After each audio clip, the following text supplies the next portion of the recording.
This is the Morning Press from Cast Iron Brains, a brainiron.com production. Here's 11 minutes or less of news for today, Wednesday, November 29th, 2023. On Tuesday evening, 12 hostages abducted by Hamas on October 7th were released to the Red Cross in Gaza, which transferred them to Israel. Shortly after, Israel released 30 Palestinian prisoners. The exchange was part of an agreement to extend the temporary 4-day pause in fighting for an additional 48 hours to end of day Wednesday. Israel has said that it will continue to release 3 prisoners for every hostage freed by Hamas, and that it will resume its war to eradicate Hamas when they stop releasing hostages. There remain approximately 170 hostages being held in Gaza since the October 7th attack. U.S. Secretary of State Antony Blinken is headed to Israel Wednesday in an attempt to help broker a further extension of the humanitarian pause. 41 workers who had been trapped for 17 days in a collapsed tunnel in the Himalayas in northern India were rescued on Tuesday.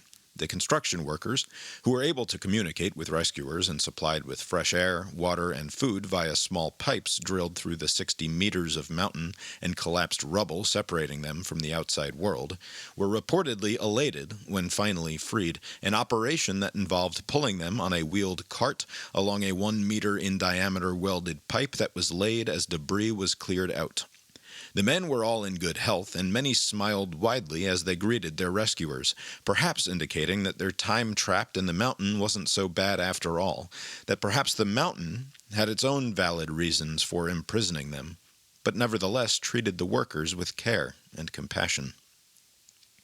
A memorial service for former First Lady Rosalynn Carter took place on Tuesday at Glen Memorial United Methodist Church in Atlanta. She died last week, Sunday, November 19th, at the age of 96, from complications arising from having lived on this planet for nearly a century. She is survived by her husband of 77 years, President Jimmy Carter, who is himself 99 years old and in home hospice care. President Carter did, however, attend the service, along with all currently living former First Ladies of the United States, as well as Presidents Joe Biden and former President Bill Clinton. On Wednesday, following a funeral service, she will be buried in her hometown of Plains, Georgia. The Supreme Court will today hear arguments in the potentially hugely consequential case of the Securities and Exchange Commission versus Jarchezi.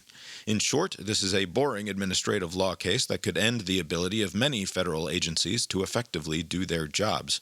At issue is the constitutionality of administrative law judges, who work as independent officials in the executive branch and preside over legal disputes between federal agencies like the SEC, the National Labor Relations Board, the Occupational Safety and Health Administration, and the Social Security Administration, and whoever they are mad at, or who are mad at them. If administrative law judges are deemed unconstitutional, the federal court system would likely be flooded with all of the cases that were previously hashed out by what some conservatives would call these agents of the deep state. As is often the case, no matter what one thinks of the underlying principles, the facts of the original dispute are quite amusing. George Jarchezi was an activist, conservative talk radio host, and hedge fund manager who defrauded his customers, lied about his fund's assets, paid himself and his partner exorbitant fees, and was ultimately fined hundreds of thousands of dollars and told not to work in parts of high finance any longer. And now his case might spell the end of the ability of many federal agencies to function as they have for nearly a century. Nikki Haley has received the endorsement of the libertarian conservative political advocacy group Americans for Prosperity, which is the main political advocacy group of the Koch brothers. This is the first time that the group has endorsed a candidate in a presidential primary. In the memo accompanying their announcement, they wrote, "Donald Trump and Joe Biden will only further perpetuate the country's downward spiral in politics. Furthermore, a significant majority of voters want somebody new. At the outset of our strategy, we made clear that we would be businesslike in our decision. We would support a candidate capable of turning the page on Washington's toxic culture, and a candidate who can win. And last night, we concluded that analysis. That candidate is Nikki Haley."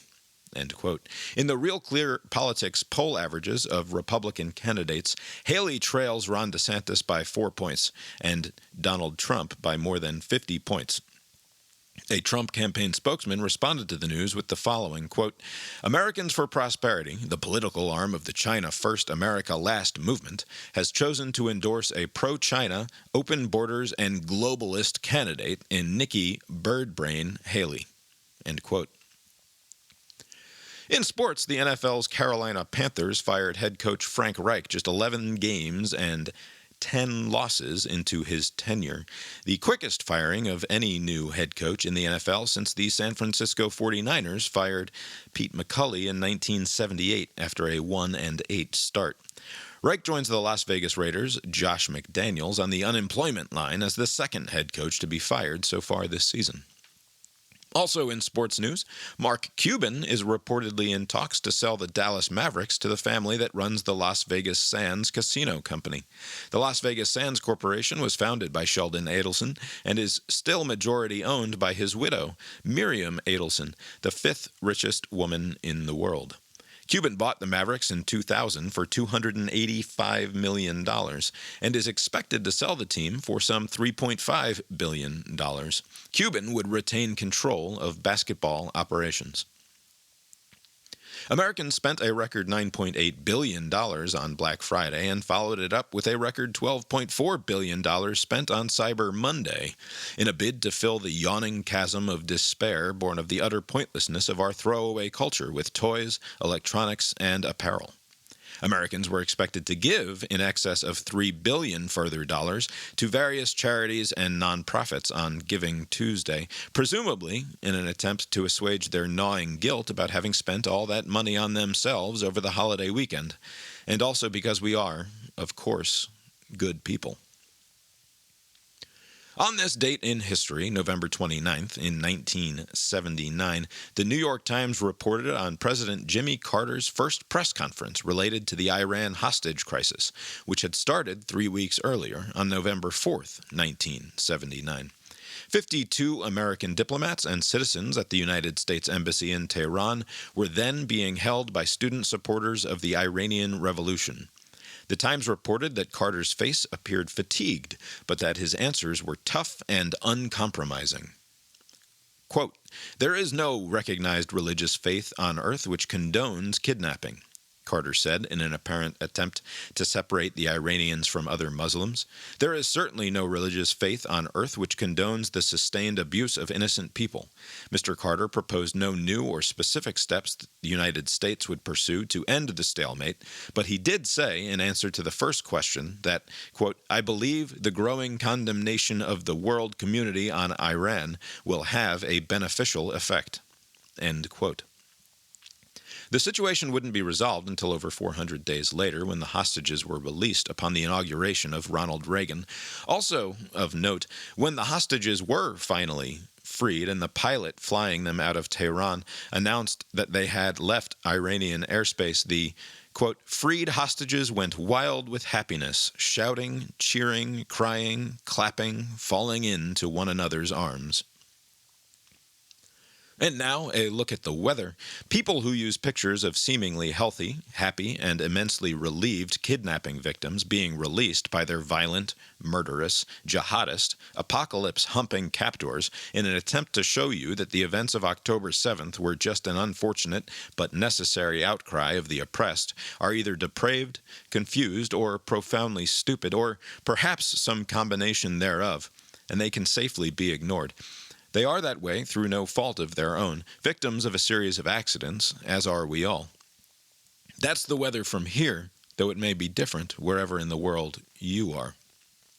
The Morning Press is a production of the BrainIron.com multinational media empire. Please direct comments and complaints to brainironpodcast@gmail.com or visit the website at brainiron.com. Thanks, and barring the sudden onset of the inevitable, we'll talk to you tomorrow.